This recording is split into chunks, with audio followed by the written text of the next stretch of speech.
Hello bachcho, let's start this question. So this question says plans are being made for a colony on the planet Mars. Compute the value of the acceleration due to gravity the colonist would experience on the Martian surface. Given radius of the Mars is 3.4 into 10 to the power 6 meter and its mass is 6.44 into 10 to the power 23 kg and the value of g is 6.67 into 10 to the power minus 11 newton metre square पर KG square. ठीक है, अब देखिए, अब हम इसको solve करते हैं। तो देखिए बच्चों, इस क्वेश्चन का जो आपका की कॉन्सेप्ट है, हमें यहाँ पर क्या करना है, एक्सेलरेशन ड्यू टू ग्रेविटी को कैलकुलेट करना है। तो इसका जो की कॉन्सेप्ट है आप लिख सकते हैं, की concept is acceleration due to gravity. Acceleration due to gravity यहाँ पर कैलकुलेट करना है, एक्सेलरेशन ड्यू टू ग्रेविटी। तो चलिए बच्चों, अब इस क्वेश्चन को आगे प्रोसीड करते हैं।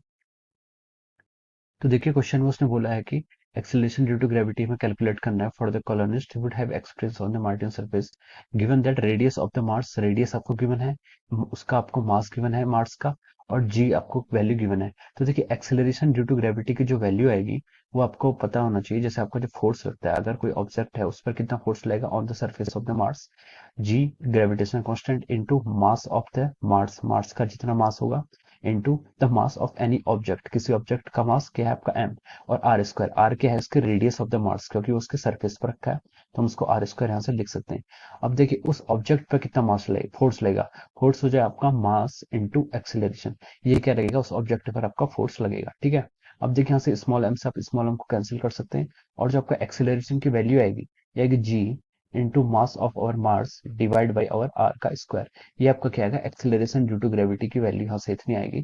तो अब इसको कैलकुलेट करेंगे तो देखिए, जी की वैल्यू कितनी आती है आपकी 6.67 into 10 to the power minus 11, ये आपको क्वेश्चन में गिवन है, इंटू मास ऑफ मार्स ये कितना है, ये भी आपको क्वेश्चन में गिवन है, mass is 6.44 into 10 to the power 23, ये आपको क्वेश्चन में गिवन है, डिवाइड बाय आर का स्क्वायर, आर के आपके रेडियस ऑफ द मार्स कितनी है आपकी 3.4 इंटू 10 टू द पावर 6 का स्क्वायर। ठीक है बच्चों, अब देखिए, अब हम यहाँ से इन वैल्यूज को क्या करेंगे, कैलकुलेट करेंगे।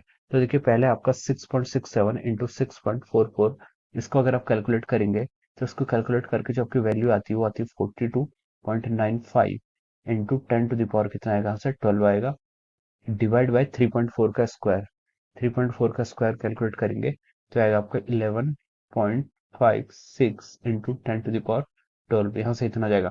अब देखिए, 10 टू द पावर 12 से 10 टू द पावर 12 आप कैंसिल कर दीजिए और आपके पास क्या बचेगा, 42.95 डिवाइड बाई 11.56 आ जाएगा।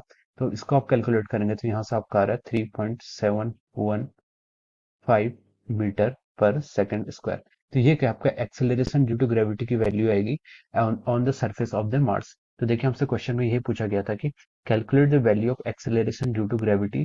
ठीक है, calculate the value of acceleration due to gravity on the planet Mars. तो जो एक्सेलरेशन ड्यू टू ग्रेविटी की वैल्यू आएगी वो आपकी कितनी आएगी, 3.715 मीटर पर second square. So this will be our answer of this question. So I hope you all understood this concept. All the best.